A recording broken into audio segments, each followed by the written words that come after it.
that Justin Bieber got by Diddy? It's not our fault that Usher didn't want to get fucked by Diddy anymore. It is not our fault that Usher didn't want to get fucked by Diddy no more. Don't hit me no more. Kick in the door, waving the 4-4.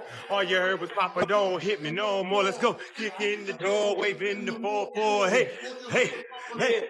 It was hard. There were a lot of things I seen and a lot of positions that I think I was put in where I had to make very, very tough decisions in my life about who I would be. I was 13 years old, and being 13, having that type of exposure, it was cool to go to Howard Homecoming with Puff.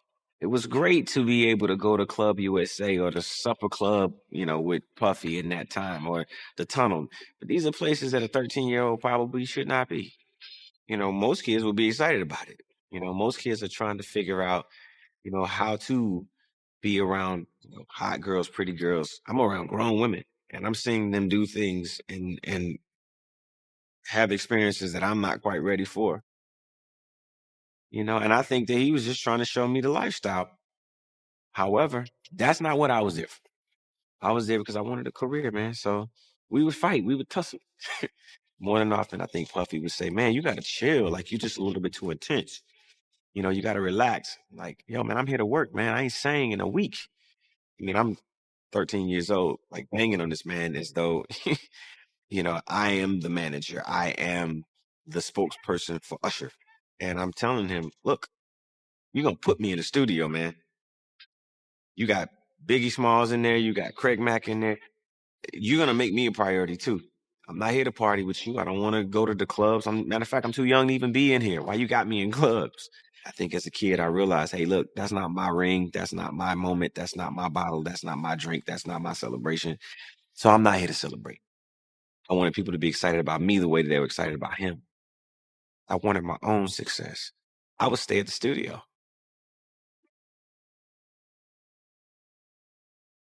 All of what I could absorb from being an artist, being around other performers like Mary J. Blige, Jodeci, Al B. Sure at the time, Missy Elliott, Timbaland, all of these people, I would just absorb every bit of what I could get my hands on. I was just pulling everything I possibly could. There was a lesson in all of it. There was something to pull from it all because I got a chance to see a glimpse of the lifestyle, a glimpse of the idea of what it was to be successful. And part of all of this is really, if you can see it. When Usher was still a rising star, it's widely known that Sean Diddy Combs had a hand in mentoring him. At least that's how it was presented. But looking back, some people have started to question the real motive behind that. Mentorship, was Diddy genuinely trying to help young artists like Usher, or was he looking for someone to shape, control, and use for his own benefit? Usher's early years in the industry were heavily influenced by Diddy, and that relationship would set the tone for what's now being re-examined under a different light. Yeah, it's like exactly. I'm begging you, Rob. Yeah. No, I mean, to a lot of us, he's like a little brother. You know what I'm saying? He's not afraid to call and ask for advice. He's somebody that, in the industry-wise, the record industry is a strong family, and he's somebody that, we definitely have our arms around, and we want to protect him because he's such genuinely a nice person besides his talent. You know what I'm saying? He's one of the greatest kids that you could ever know. Justin, you...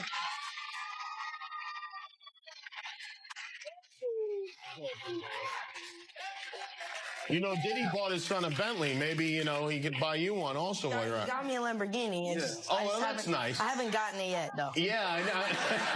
When is that coming, that Lamborghini? We talked about this last time. He had the Lamborghini for a day or two, and he had access to the house, and he knows better than to be talking about the things that he does with Big Brother Puff on national television. Apparently not. Something. Right now. Wow. Lean into me again. You smell amazing. How old are you? Thank you. How old are you? I'm 16. I'll be 17 in like 2 weeks. I don't ever remember smelling that good at 16. Like that was bad. Wow, look at your eyes. What music are you listening to? Would you rather have to be naked on stage during one full song, or drink a cup of blended worms?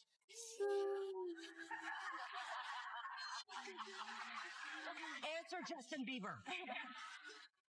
I have like little girl fans. I can't go. You guys never gave me the sex song.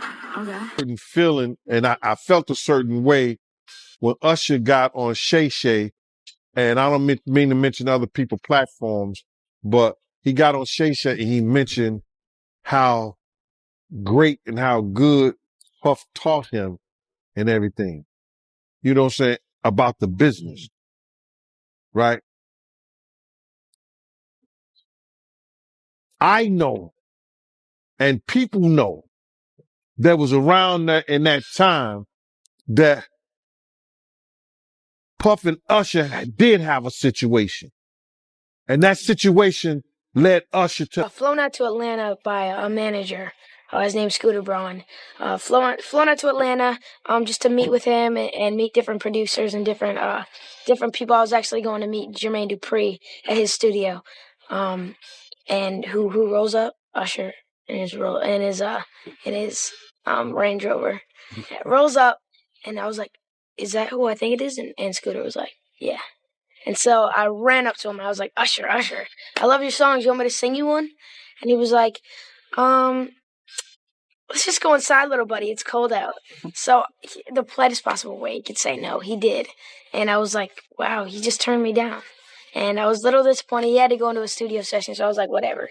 And a week later, he actually watched my videos with my manager and was like, oh my gosh, why didn't I let him sing? So flew me back to Atlanta where I got to meet him again. And he wanted to sign me. But there was something else. Justin Timberlake, right? Yes, Justin Timberlake also wanted to sign me. It was like kind of like what happened was Justin Timberlake and Usher both went into a ring and boxed it out. And the outcome was Usher, I think. There's an old story floating around that Diddy gave up Justin Bieber to Usher, almost like transferring responsibility.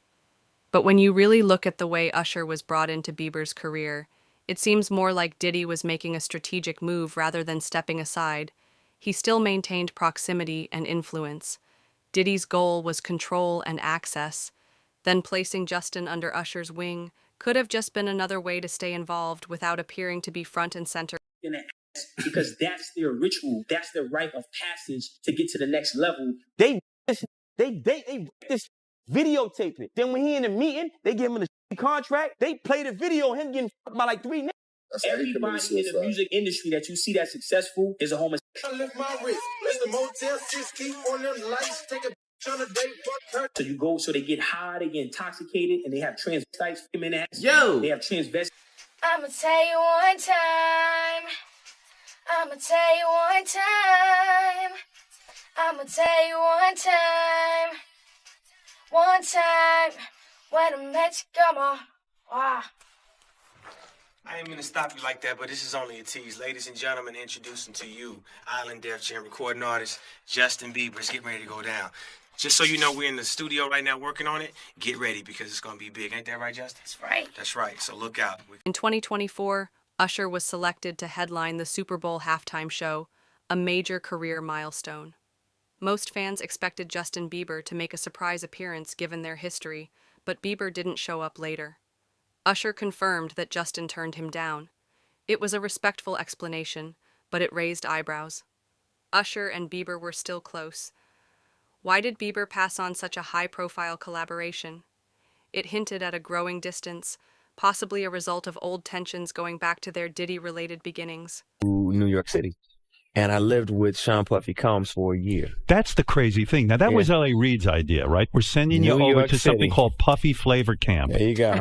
To learn Flavor Camp? Yeah, Flavor that's Camp. what it was called. And you're going to go to Puff Daddy's. He's going In the 90s. Do you understand what that's like? Puffy's place was like just filled with chicks and orgying like nonstop, right? No, not really. I mean, but there, hey, it was curious. I got a chance to see some things. Yeah, but you were 13. What were you seeing? I went there to see the lifestyle. Right. And I saw it. And it was, but I don't know if I could indulge and understand what I was even looking at. It was pretty wild. So nobody tried to, some woman didn't come along. I didn't say that. Okay. I didn't say that. What I did say is that there were very curious things taking place. And I didn't necessarily understand it. Biggie Smalls was there. Biggie Smalls was there. Lil' Kim, Craig Mack.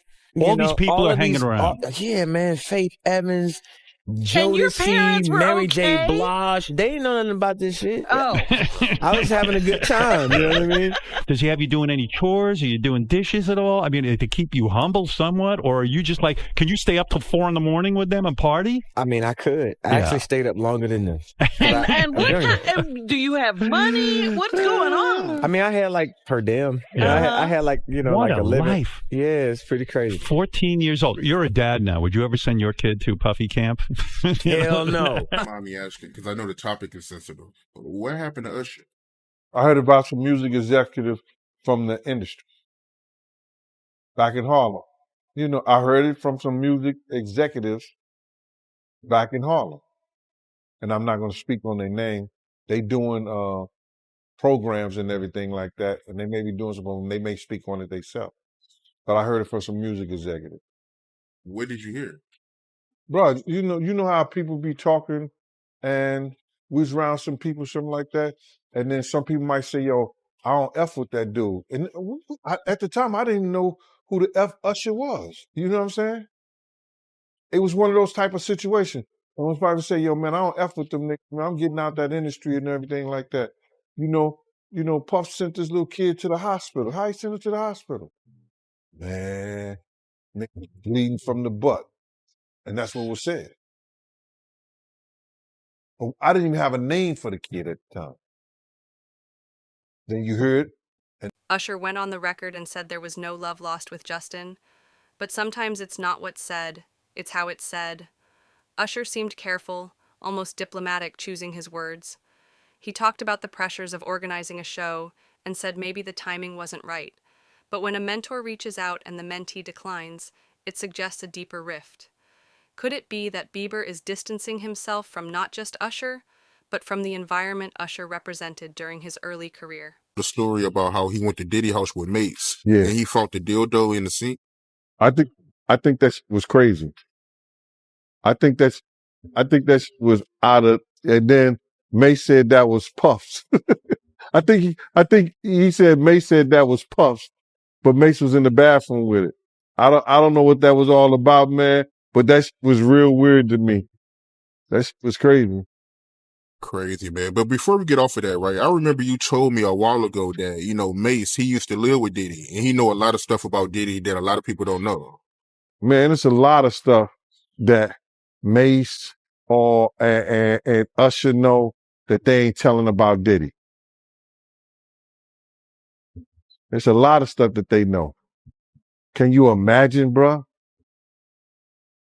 Can you really imagine? What you mean by Usher, though? Usher used to stay with Diddy, too, when he was younger. And this was years ago. So the locks ain't got nothing to do with what I'm saying. This the kind of... Man, listen here. It's crazy. Yeah, that is crazy. But I want to talk about this lawsuit by Gunn, right? And I want to get your opinion on it. It's a part in this lawsuit where she alleges that she was at a dinner with Neo, Usher, and Jimmy Iovine. And Diddy, he punched Cassie in the stomach and no one did anything. How you feel about that?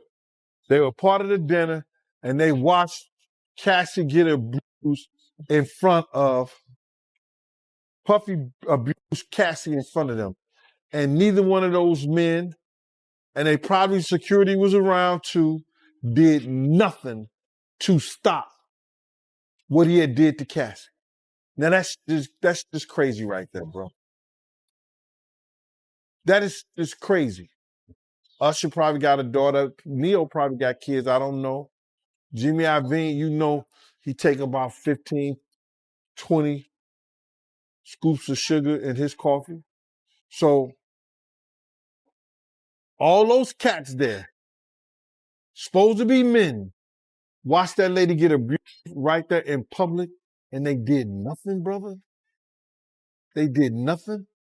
That goes to show you the power that he had mentally over them. Here go a woman witnesses, and this witnessing it and said, they said nothing. Yo, man, stop. Don't do that. Yo, not here, bro. Easy. Nothing. Don't do nothing. Say something.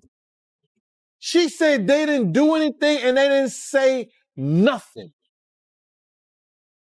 That's the bad thing about it. If you're not going to do nothing, open your damn mouth and say something. And that's a lot wrong with our people right. There's a theory going around that this isn't just celebrity drama. It's the slow unraveling of what some people call Hollywood Babylon. For years, certain names in entertainment had unchecked power. But now that power is being challenged, Diddy's name keeps coming up and people are starting to recontextualize. Old stories, was Usher a willing participant in the industry machine, or was he used as a tool to bring in other young talents for someone else's larger plan? We want to thank you. Come here. Don't sit on the bed at night. No homo. No, just don't get close to the bed. Don't get close. But it's just like, yo, we want to thank you for hosting the thing, man. It's been a pleasure. You didn't have to do it, and you did it. No, I definitely didn't have to do it. I definitely didn't have to. First and foremost, I'm not getting in the bed. Shout out to him and what he did. I'm just gonna, if we can, let's just put the camera a little this way, just so we're not. I don't want my shot to even I don't want it to come close to the bed at all. Usher look like he fresh off a goddamn plane. Usher. Fresh off the garden stage. That's my brother right here from day one. We used to wake up and, damn, pause, but like, check this out. Back in the days when he was like 10 and I was a little bit older, his older brother, we used to fight over the Frosted Flakes. You know what I'm saying? Before pause was invented. You know what I'm saying? But it's my brother for real. We used to actually wrestle off of the Frosted Flakes because he used to always get up earlier than me. Now he's one of the richest stars in the world. And what the f did Puff just say? Nobody's going to acknowledge this with me. Puff just said we used to wrestle over the Frosted Flakes, and we're streaming live. That was stupid. Listen, that was fucking stupid. Listen, we're having a good time. Usher made it. He had been trying to get to Bieber for a minute, and his management was backing him off. But it wasn't until Usher took over management and had guardianship and gave temporary guardianship to the diddler for 48 hours. Think about that. He had already been to the hospital. That situation that Gene was talking about. And you still took Bieber there. But you got custody of him first. Diddy had already tried. They wouldn't let him. Actually, someone made reference to the fact that Diddy trying to get at Bieber the way he was trying to get at Bieber was looking a little predatory. And then Usher came in and discovered it and managed him and got custody of him and promised to look after him. And then he sent him to the diddler. Does that sound like a good guy? It's horrible. Does that sound like a good guy? Now that we know what Diddy's really like. They're not seeing what the intentions was in his heart when he took Justin Bieber there. Oh. Let's be honest. He took Justin Bieber there. Justin Bieber's silence on Diddy and Usher has been loud in its own way. He's gradually created space from both of them in 2023 and 2024. Fans noticed he unfollowed Usher and stopped attending Diddy's events altogether, while he hasn't made any public accusations. His actions speak volumes. Bieber's quiet retreat could be his way of stepping out of a cycle he no longer wants to be associated with. How dare you say a man that groomed you, you gonna give him a pass? Bruh, you know I know. Let me reframe you on something. Remember Usher? We was at the Swiss Hotel. Puff had Kim in the room. Had one of Keith Sweat's baby mothers in the big room outside the master bedroom. He came outside in his robe. She gave him a fellatio right there. His back was turned to me. She gave him a fellatio. You knocked on the door. I came and opened the door for you. Puff went in the room. You came in the room and kissed that girl dead in her mouth. Now I'm telling that because you taking up for somebody that you know and a lot of more people know didn't do you right when you was at Diddy camp? Mentorship and entertainment is often romanticized. But what happens when that mentorship isn't about support, but about access? Diddy took on the role of a gatekeeper for many artists. Usher may have thought he was being helped, but in hindsight, did he realize he was just a part of a bigger system, one that benefited someone else far more than it helped him?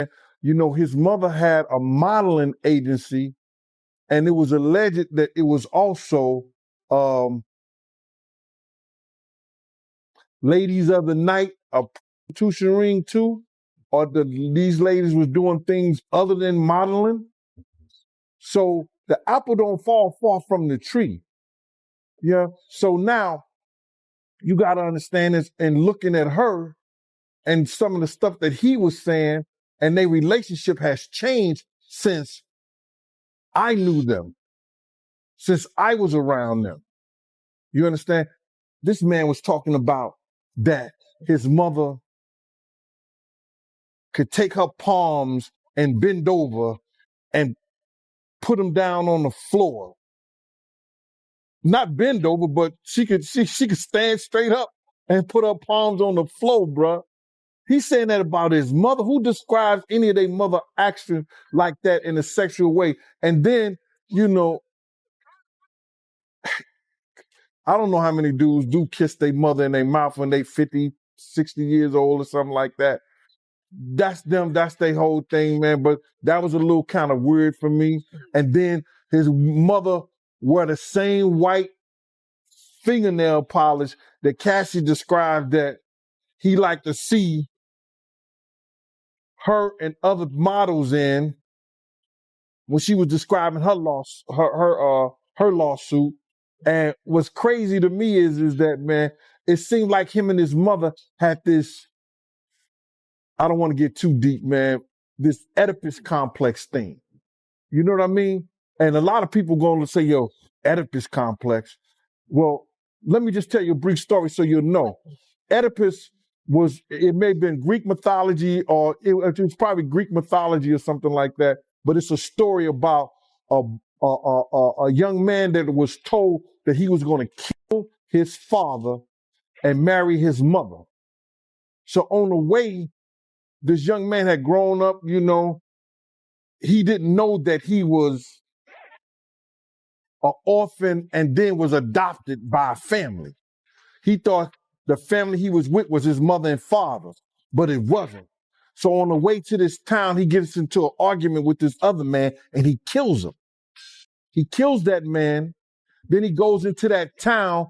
A lady is weeping about her husband, being told that her husband was dead, and he ended up marrying that lady, which was his mother. So Sigmund Freud came up with this thing about this Oedipus complex, about a sexual relationship, whether it's physical or mental, with a mother and a son. So I'm looking at his mother and him on the couch, and both of them are getting IVs after one of the Diddy parties. Allegedly. I'm going to say allegedly because I wasn't there and I didn't know. But they showed them both getting IVs on the couch. So my whole thing about this thing is that I'm not saying that she was ever at a freak off. She was ever at that type of party. But you can't tell me Miss Janice Combs, who was always at the regular parties, didn't know nothing about the freak off parties. This is the same dude, bruh, that used to disrespect his mother. So I seen the love now that they have for each other only on film and camera. You know, on the YouTube or Instagram or wherever they were showing it and stuff like that. But this the same guy that Kirk Burrows once told me he slapped his mother. And I told everybody, had I known he slapped his mother after I told Kirk Burrows Kirk told me after I straightened his ass out for cussing his mama out. His mother came in the limousine and he was on the phone and she said, yo, why don't you tell these people like that? And he just cussed her clean out like on some, didn't I tell you to stay out my motherfucking business? And I was like, yo, I was shocked. She didn't say nothing. I said to him, I said, yo, boy, let me tell you something. If you ever cuss your mama again, I'm going to beat the shit out you. You ain't going to bring nothing but bad luck to us treating your mama like that.